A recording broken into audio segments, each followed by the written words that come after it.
In an effort to deepen its commitment to socially responsible business, the Social Venture Network held the 3rd Annual Innovation Awards. The event recognized the next generation of socially responsible businesses and nonprofits. Awardees are invited into the SVN community and its network of established socially responsible business leaders and investors, and supported with resources to help them succeed. And today, you're seeing what's possible. You know, these are wonderful Innovation Award winners. We had a privileged 16 of us of judging them. This year's awardees included Greg Kiesling of Workforce Inc., helping the formerly incarcerated earn a living through an electronic waste recycling program. Essentially, we're miners, but we also see electronic waste like the buffalo. Everything can be reused. The steel, the plastic, the copper, the aluminum, all of it can go back into our industry, so we have less need to dig and drill. We are 5% of the world's population, yet we utilize 25% of the world's resources.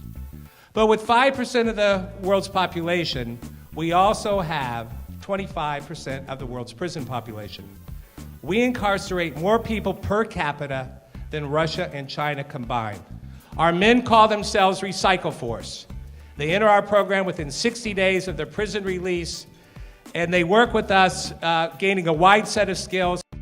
Brent Baker of Tri-State Biodiesel, turning used cooking oil into clean, renewable biodiesel fuel. Not only was it low-emission fuel, it was coming from the trash, people. And I saw decentralization. I saw not the need to have an oil war. I saw an answer to global warming.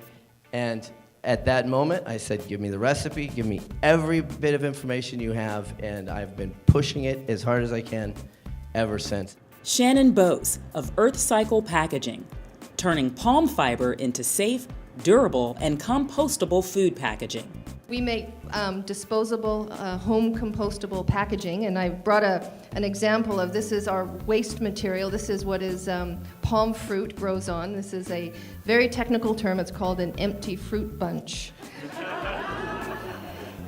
So we now have plantations coming to us saying, we want to do that, and I can say to them, we will work with you, but you have to get this certification first.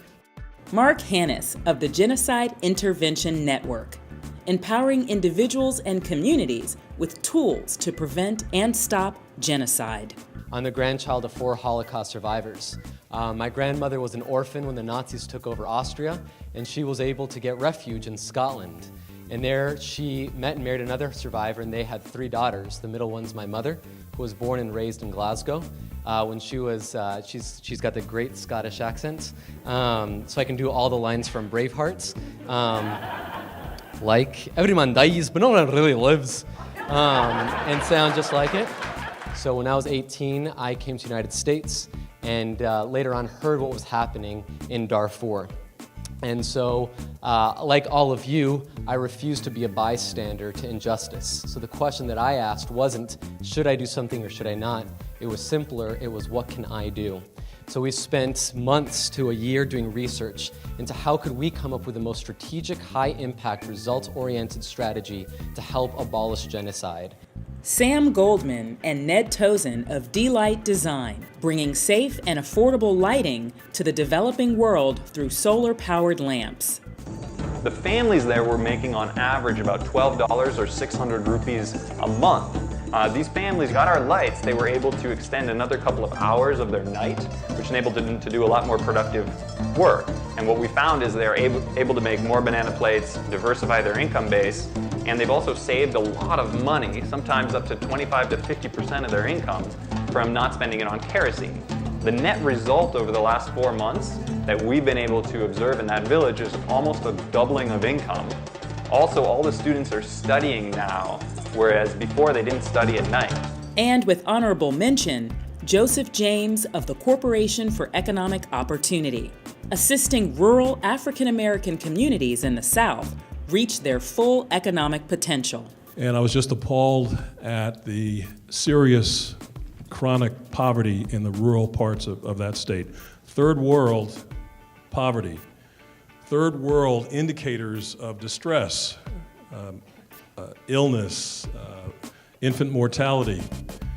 And yet these rural communities, and as an economic developer, you're trained to take a look and see what the assets are of a particular community or place you're working in. And these poor communities had agriculture and they had forestry. So our belief was you had to figure out a way of adding value and creating jobs out of that stuff. And Ben Powell of Agora Partnerships, giving entrepreneurs in developing countries the tools and financing to sustain their socially responsible businesses. Business, no matter how small, can make a really big difference in a community. And I had an epiphany one day when I was talking to some of our staff and learning about some of how their lives had been changed by the business, and just thinking about what we were doing with the business. And I realized that I was making a bigger difference in the world with my miniature golf course than I was at my day job, which was working at the White House budget office. It's about taking the passion and the collaboration and the empathy and the love that I've experienced, in this conference, and the business acumen, and exporting that to markets that are not efficient, that are very difficult. But I know we're going to work really hard to do it, and it just is a great honor to have this kind of community behind us as we try to do that. Thank you. I've seen some amazing things, some amazing initiatives, amazing ideas, but this is game-changing stuff. I've never seen anything like this. What Larry Leon just said, I think part of the reason there was no questions after that is that we all were just so awestruck by the work that you're all doing. And it's such a privilege to be able to work on this program and to be able to bring all these people into the SVN community. We're going to be publicizing them for the next year on our website and just really getting them out there to make sure that we integrate them into the community, but that also we're helping, in whatever way they need help. These are models and solutions that are actually working. We just need to shine a light on them, take them to scale, and support them in expanding their ideas.